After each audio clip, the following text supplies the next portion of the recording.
This is just a video on how to secure the website. We're going to do this for you, but basically I just wanted to make sure that you understood that when you see a not secure warning, like in Chrome or in other browsers, it's basically because this padlock up here that's locked right now for Google, it would be unlocked on another site. And so especially if you have like an e-commerce website, this is a no-no. You need to get what's called an SSL security ticket.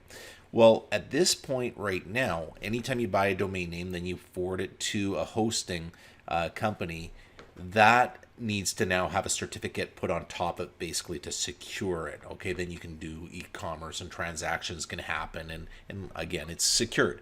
So I'm going to do that. I've already secured the site. I did that off video, so I'm going to show you how I did that just in case you're doing a future website. You want to know how to do it with our hosting services.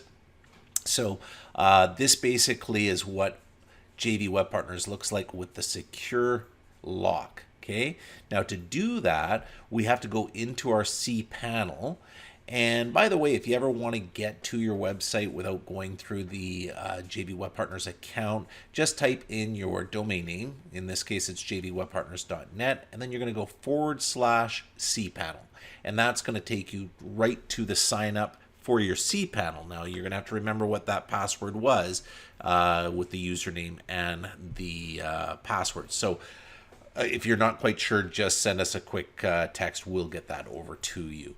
Now, to secure your domain name, you scroll down and you will see security right here. You need to click on SSL/TLS status.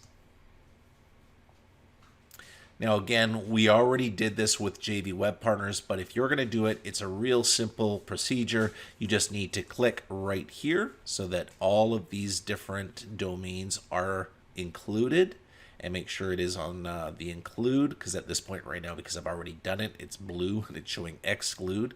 And then you're just going to run auto SSL. That's it. And then you'll see all of this pop green 5 seconds later, and everything's going to be secured. So right now I can basically undo it, which I don't want to do, but that's as simple as it gets, okay? So if you have any other questions, please submit a ticket. Let us know.